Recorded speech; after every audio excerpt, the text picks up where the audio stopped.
बिस्मिल्लाहिर्रहमानिर्रहीम। अस्सलामु अलैकुम वरहमतुल्लाहि वबरकातुहू। आबिdraja चैनल की तरफ से आज मैं अपने दोस्तों को रसूलुल्लाह सल्लल्लाहु अलैहि वआलिहि वसल्लम का एक फरमान बताऊंगा। आप दोस्तों ने इस पर ज़रूर अमल करना है।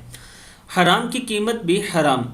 हज़रत अबू हुरैरा रज़ी अल्लाह तआला अन्हु फरमाते हैं कि रसूलुल्लाह सल्लल्लाहु अलैहि वआलिहि वसल्लम ने इरशाद फरमाया, बेशक अल्लाह ताला ने शराब और इसकी कीमत को हराम किया है, और मुर्दार और इसकी कीमत को हराम किया है, खिंजीर और इसकी कीमत को हराम किया है।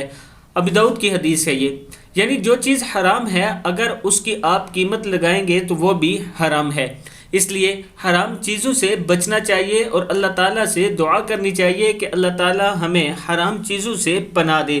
मैं अपने दोस्तों से गुजारिश करूंगा कि इस वीडियो को आप दोस्तों ने आगे ज़रूर शेयर करना है, और इसके साथ आगे रमज़ानुल मुबारक आ रहा है, इसमें अपने पड़ोसियों और अपने रिश्तेदारों का ज़रूर ख्याल रखें और देखें जो उनमें से भूखा है या जिसके पास अफ्तार और सहरी के लिए खाने का कुछ नहीं है तो उसकी ज़रूर हेल्प करें। अस्सलामु अलैकुम वरहमतुल्लाहि वबरकातुहू।